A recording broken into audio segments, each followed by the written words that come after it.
졸업생 여러분 축하드립니다. 대단히 반갑습니다. 오늘 저는 세계적인 대학 포스텍, 한국 최고의 대학 포스텍에 초청을 받았습니다. 연단의 선이 설레고 흥분이 됩니다. 분에 넘치는 명예박사학위를 받게 돼서 영광입니다. 졸업생 여러분들께 몇 마디 말씀을 전할 수 있게 된 것을 무척 기쁘게 생각합니다. 저는 오늘을 준비하면서 지난 몇 주간 보람차지만 힘든 시간을 가졌습니다. 새롭게 인생을 시작하는 졸업생들에게 무슨 말씀을 드려야 할까 참으로 고민되는 시간이었습니다. 여러분들은 누구나 부러워하는 머리와 총명함을 지니고 있습니다. 제 이야기는 여러분의 지식의 바닥에 떨어지는 몇 방울의 물에 불과할지 모르기 때문입니다. 저는 아주 오래전에 여러분처럼 졸업식에 섰던 때를 상상했습니다. 제가 서울대학을 졸업할 때나 스탠포드 대학을 졸업할 때의 식장 광경을 떠올렸습니다. 그러면서 조금 위로를 받았습니다. 그때 어느 분이 연설을 했는지 그 내용이 무엇이었는지 부끄럽지만 제가 기억을 할 수 없었습니다. 이 자리에서 무슨 말씀을 드리던 여러분들이 제 말을 아주 뒤에 기억하실 확률은 거의 제로에 가까울 수 있습니다. 하지만 제 인생을 돌아보면서 제 나름의 절실한 경험을 몇 가지 들려드린다면 여러분들께 조금이라도 도움이 되지 않을까 기대해 봅니다. 저는 언론사의 회장입니다. 인문학을 전공했냐고요? 아닙니다. 문과 출신이냐고요? 아닙니다. 저는 공대 출신입니다. 여러분들과 같은 공학도였습니다. 제가 공과대학을 갔던 이유가 있었습니다. 가장 큰 연유는 저와 저희 가족이 겪었던 아주 어려운 상황에 뿌리를 두고 있습니다. 제가 초등학교 5학년이었던 1960년, 아주 기억하기 어려울 정도로 오래전 일이죠. 4.19 학생혁명이 있었습니다. 저희 선친께서는 당시 법무장관, 내무장관으로 자유당 정권의 마지막 내각에서 재직하셨습니다. 그 격동 속에서 정부의 모든 장관들, 자유당 중진들과 함께 저희 선친께서도 구속이 되셨고 3년 반 동안 옥고를 치렀습니다. 저희 집안에 불어닥친 정치 광풍에 여파는 오목했습니다. 그 고통을 겪으신 할머니께서는 저에게 이런 말씀을 하셨습니다. 네가 무슨 공부를 해도 좋다. 그러나 절대로 법과 대학은 가지 마라. 이 세상에서 가장 의리 없고 인간미 없는 사람들이 검판사들이다. 그 말씀을 거의 세뇌 수준으로 저에게 반복하셨습니다. 아득한 옛날이지만 아직도 귀에 쟁쟁합니다.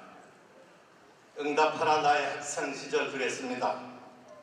할머니의 말씀은 저의 잠재의식에 깊숙하게 박혔습니다. 저도 졸업생 여러분들처럼 부모님 덕분에 좋은 머리를 타고났고 한 공부한다는 이야기를 들었습니다. 선생님께서는 어느 대학에도 들어갈 수 있다고 하셨지만 저는 일찌감치 법과대학은 제쳐놓았습니다. 1960년대 중반 김환희 박사라는 선각자가 등장합니다. 컬럼비아 대학 전자공학 교수였던 그분을 박정희 대통령은 초청을 합니다. 우리가 이렇게 못 먹고 사는데 나라를 일으켜야 되지 않겠느냐는 요지의 대통령 편지를 받고 김환희 박사는 감동했습니다. 그는 조국을 위해 헌신하기로 결의했고 대한민국 전자산업 육성에 온몸을 바쳤습니다. 1967년 모든 신문에 김한희 박사의 공학도적 애국심, 선구자적 열정과 신념이 크게 보도되었습니다. 그분의 의지와 헌신은 고등학생이었던 저의 가슴을 파고들었습니다. 저는 전자공학을 하겠다고 결심했습니다. 그 무렵 한국의 전자공학의 붐이 일어났습니다. 박근혜 대통령께서도 서강대 전자공학과 1970년 학번이시죠. 그 시절에 공과대학의 선풍, 전자공학과의 인기가 얼마나 컸는지를 짐작하실 수 있을 겁니다. 그때 인재들이 훗날 한국 반도체 신화를 쓰는 주역이 됩니다. 공학도의 꿈은 넓고 찬란했습니다. 그 시대의 공학도는 기술 입국 부강한 대한민국 만들기에 앞장섰습니다. 자랑스러운 졸업생 여러분, 여러분들도 여기 포스텍에서 갈고 닦은 실력과 열정, 비전으로 나라를 바꾸고 새로운 번영의 대한민국을 만드시기를 기대합니다. 저는 공과대학을 마친 뒤 경제학을 공부하게 되었습니다. 경제학 박사를 하고 세계은행, 재무부, 청와대, KDI, 기업을 거쳐 언론에 몸담게 되었습니다. 저는 언론의 혁신과 신문의 변화를 위해 전심전력을 기울였습니다. 하지만 저의 그 삶은 할머니의 바람과 달랐습니다. 할머니는 집안의 장손인 제가 평탄하고 정치와는 거리가 먼 인생을 살기를 원하셨습니다. 1999년 저는 예기치 않게 정치 바람에 휩싸이게 됩니다. 그 소용돌이 속에서 저는 아버지가 겪었던 것과 같은 가시밭길을 걷게 됩니다. 길지 않은 시간이었지만 옥고를 치르게 됩니다. 할머니의 염원과 다른 길을 찾았던 운명의 함정과 같은 일이었습니다. 그 고통은 하늘이 무너지는 것과 같은 힘든 경험이었습니다. 말과 글로써 다하지 못하는 아픔과 시련을 겪었습니다. 그때 제 머릿속에 솔로몬 왕의 해안이 떠올랐습니다. 솔로몬은 반지에 이런 글귀를 새기라고 했습니다. 이것 또한 곧 지나가리라. 고통의 시기는 지나갔고 고난은 새로운 삶의 씨앗을 키우는 계기가 되었습니다. 보수와 진보라는 이념의 틀을 넘어서 인간의 내면 세계에 대해 고민하고 상념에 적게 하는 세월이었습니다. 그 고난은 저를 세계 언론계의 유명 인사로 만들었습니다. 저는 아시아인 최초로 세계신문협회장이 됩니다. 또한 2002년 중앙일보의 중립적 대통령 선거 보도가 씨앗이 되어서 저는 노무현 정부에서 주미대사로 임명을 받게 됩니다. 돌이켜보면 반전의 절묘한 드라마였습니다. 미국 대사직과 함께 차기 유엔 사무총장 후보 내정의 약속을 갖고 워싱턴에 부임했습니다. 그러나 저의 업보와 고통은 끝나지 않았던 것 같습니다. 지난번보다 몇 배 힘든 시련이 저를 기다리고 있었습니다. 7개월이라는 짧은 대사 재임을 마치고 유배 아닌 셀프 유배로 1년여를 지냈습니다. 그 칩거 생활을 저를 다시금 유불선과 기독교의 정신세계로 이끌었죠. 자연과 벗삼는 귀고래사의 멋스러움도 즐길 수 있었습니다. 그 후 저는 언론 본업으로 복귀했습니다. 오피니언 리더를 위한 중앙선대위를 창간했고 젊은 세대들이 좋아하는 JTBC 설립을 주도하게 됩니다. 그 시기에 저는 운명의 힘 같은 것을 절감했습니다. 어려움 속에서 마음의 평정심을 찾기 위해 서예에도 흠뻑 빠졌습니다. 추사 김정희 선생이 제주도에 9년의 유배가 없었다면 추사체가 나올 수 없었습니다. 저 역시 큰 시련이 없었다면 저의 날카로운 성정을 부드럽게 할 수 없었을 것이라고 스스로 위로해 봅니다. 졸업생 여러분, 이제 여러분은 새로운 인생 무대로 나아갑니다. 그것은 여러분의 삶에도 다양한 드라마가 전개될 것이라는 예고입니다. 성취와 좌절, 기쁨과 기탄, 역전과 반전으로 점철되는 드라마 말입니다. 인생 선배로서 제 삶에서 터득한 몇 가지 교훈과 지혜를 여러분과 나누고 싶습니다. 첫째, 자기 내면에 숨겨져 있는 자기만의 삶의 뜻, 즉 천명을 찾아야 합니다. 천명은 무엇일까요? 뭔가 뚜렷이 드러나진 않지만 이루고 싶은 꿈 같은 것일 것입니다. 자신만의 가치와 장점, 정체성, 자기만의 비전과 목표라고도 할 수 있습니다. 하지만 내면의 뜻을 발견하는 일은 쉽지 않습니다. 공자도 50이 되어서야 지천명, 그 뜻을 알게 되었다고 합니다. 공자가 그 뜻을 실천한 것은 그로부터 또 18년이 지난 68세부터입니다. 그때서야 비로소 자기의 인생의 뜻 천명이 저술과 후학을 키우는 교육에 있다는 것을 깨닫습니다. 5년의 짧은 세월에 공자는 자기의 지혜와 경륜을 담은 저술 활동을 합니다. 73세에 돌아가실 때 하늘이시여 내게 5년만 더 허락해 주시옵소서 라는 아쉬움을 토로했다고 합니다.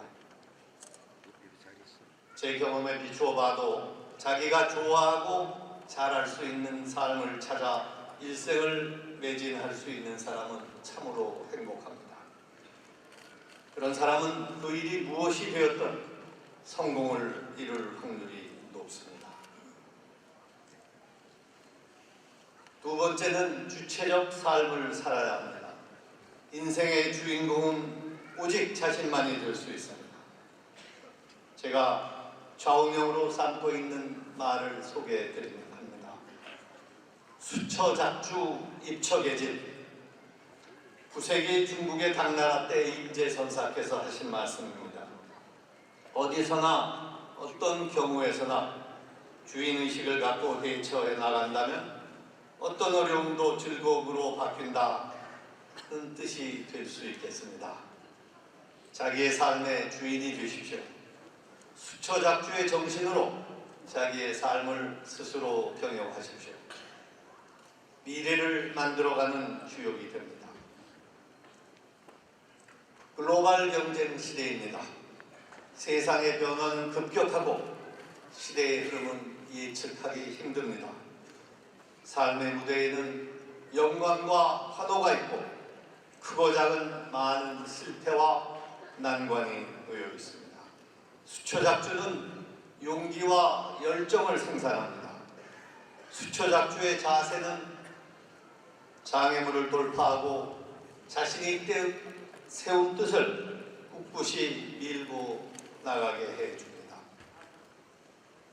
졸업생 여러분, 무슨 일을 도모하든 3번의 기회가 찾아온다고 합니다. 주인의식으로 평소에 내공을 쌓아 준비한 사람은 그 3번의 기회 중 한 번은 낚아챌 수 있다는 말입니다. 기회는 앞에만 머리가 나와 있고 뒤는 대머리라고도 합니다. 전광석화식 개혁을 했던 김영삼 대통령이 즐겨 인용했던 말입니다. 얼른 잡지 않으면 뒤돌아서면 늦는다는 뜻이죠. 수초작주의 주인의식은 그 기회를 신속하게 잡게 해줍니다. 수초작주는 개인의 삶에만 적용되지 않습니다. 역사의 긴박한 전개도 마찬가지입니다. 독일의 통일이 좋은 사례입니다. 잠시 열린 기회의 창으로 들어갈 수 있었던 것은 보수와 진보 모든 정권이 20년 이상 일관되게 동방정책을 추구했기 때문입니다. 소독의 역대 정권은 역사의 주인의식으로 준비했습니다. 그 결과 동서독이 한마음이 됐고 국제사회를 내 편으로 설득할 수 있었습니다. 베를린 장벽이 무너진 직후에 방한했음에도 헬무트 슈미트 전 독일 총리는 남북한 통일이 독일보다 빠를 것이다 라고 말했습니다. 그만큼 독일 통일은 불가능을 가능으로 바꾼 기적이었습니다. 여러분에 대한 포스텍의 훌륭한 전통 속에는 수초작주의 정신이 살아 숨쉽니다. 박태준 회장을 빼고 포스텍을 생각할 수 없고 포스코를 뺀 포스텍을 상상할 수 없습니다. 포스코 하면 박태준, 박정희 두 분을 빼고 생각할 수 없습니다. 포스코, 포항제철을 건립할 당시 전 세계의 철강 전문가들은 미친 짓이라고 손사래를 내저었습니다. 역사의 주인의식은 도전과 결단, 상상력과 야망을 분출시킵니다. 철강 없이 중공업이 꾸고 높고 중공업 없이 경제 발전과 국가 안보가 불가능하다고 판단한 박정희 대통령의 뜻이 불가능을 가능하게 만든 원동력이었습니다. 수초작수의 정신은 낡은 관습과 평범한 상식, 대중 영합적인 방식을 거부합니다. 그런 자세가 컨트라리안 리더십이라고 합니다. 발상의 전환을 바탕으로 통념에 역행하는 지도력입니다. 그 역발상의 지도력은 고독한 결단을 요구합니다. 그 지도력은 현실의 높은 벽을 넘어 미래를 만들어갑니다. 포스코 건설은 컨트라리안 리더십의 위대한 승리였습니다. 여러분 인생의 고비마다 고독한 결단에 컨트라리안 리더십이 필요할 때가 있을 것입니다.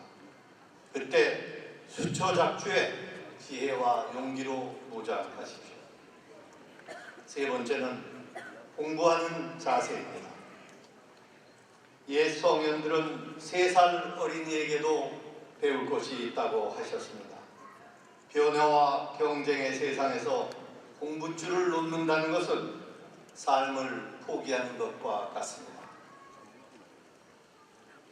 졸업생 여러분, 마지막으로 당부하고 싶은 말씀입니다. 나누는 삶을 살아가십시오. 많은 사람들의 걱정과 어려움을 함께 나누는 삶을 영위하십시오. 많은 사람들의 행복과 성공에 갈채를 보내십시오. 그것이 세상의 보탬이 되는 인생입니다. 김소환 추기경께서 말년에 머리에서 가슴까지의 짧은 길을 오는데 한 평생이 걸렸다고 말씀하셨습니다. 저는 그 말씀에 깊은 감명을 받았습니다. 머릿속에 작은 이기적 계산보다 이웃과 고락을 함께한다는 큰 마음이 소중합니다.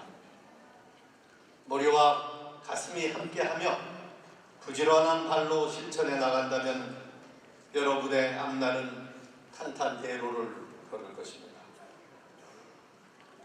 졸업생 여러분, 인생의 희망찬 출발을 다시 한번 축하드립니다. 삶의 주인이 되십시오. 어느 순간 성취의 기회는 찾아옵니다. 존경하는 김도연 총장님과 교수님들, 자랑스러운 졸업생들, 그리고 학부형과 가족 여러분, 저에게 이러한 기회를 주셔서 대단히 감사합니다.